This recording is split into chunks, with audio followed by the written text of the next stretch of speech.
Salutations fraternelles à vous tous. Je m'adresse à un cyberactiviste mauritanien.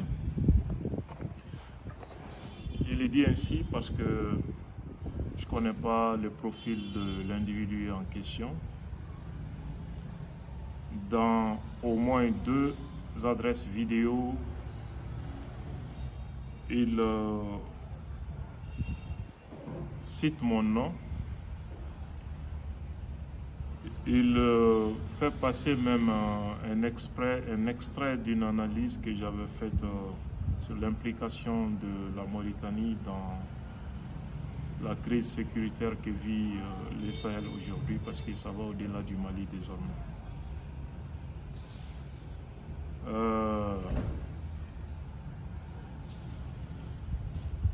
La personne a malheureusement sombré dans les affabulations parce que pour contester l'information donnée par un journaliste, la décence voudrait qu'on réponde aux propos tenus exactement et à apporter l'argument contraire. Malheureusement, cet individu a fait contre moi un réquisitoire sans fondement, sans logique et truffé de contre-vérités. Je ne suis pas contre un pays, je ne suis pas contre un peuple. Je dénonce à juste titre les agissements inamicaux, criminels d'un État voisin. Je fais le départ entre un gouvernement et le peuple. D'abord, je vous renvoie à un texte de François Gès, le jeu trouble du régime algérien dans le Sahel. Ainsi s'intitule le texte, où il démontre clairement comment, à la demande des Américains, l'Algérie a déplacé son terrorisme résiduel du Sahara au Sahel. D'ailleurs, tous les leaders du GSPC,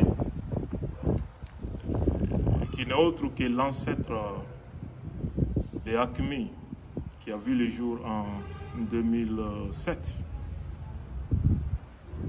Je parle de Drukdel, Abou Zeid, Belmokhtar, les contrebandiers, les trafiquants de drogue, de cigarettes, des généraux algériens.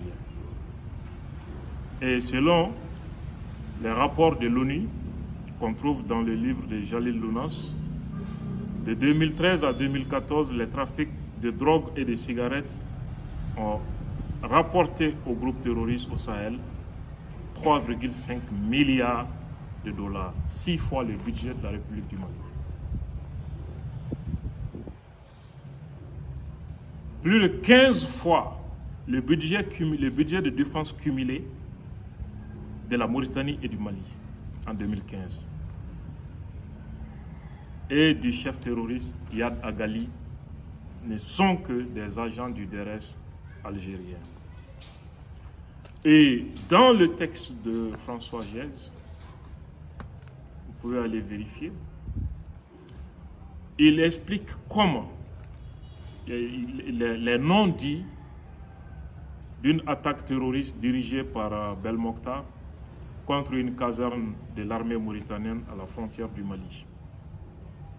Selon les enquêtes menées par certains chercheurs indépendants,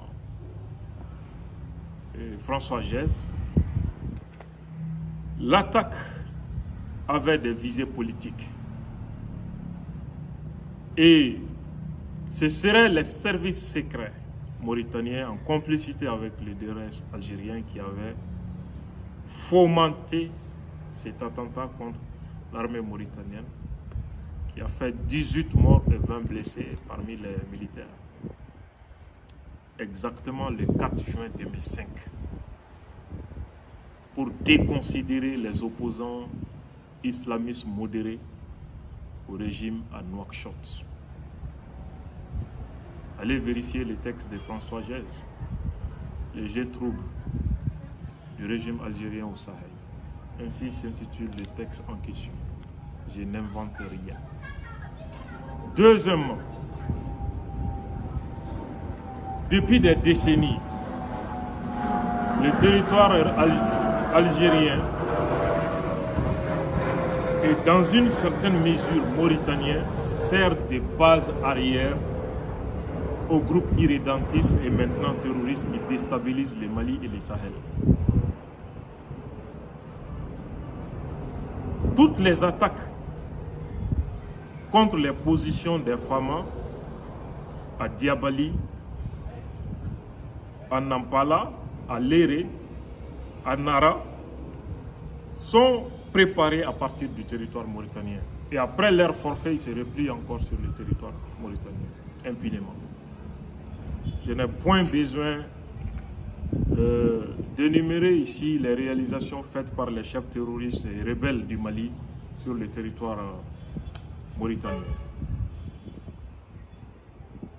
Et je vous renvoie encore au livre de Jalil Lounas, de Acmi à Daesh. Il rapporte les témoignages des généraux mauritaniens qui expliquent la raison qui amenait l'État mauritanien à soutenir les MNLA en 2012, qui est un mouvement séparatiste qui cherche la partition pure et simple du Mali.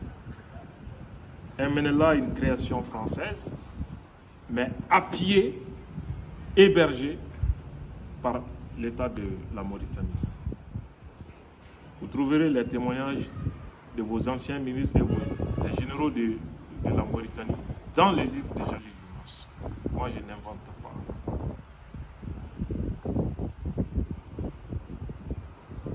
Oublions ça. Le dernier point.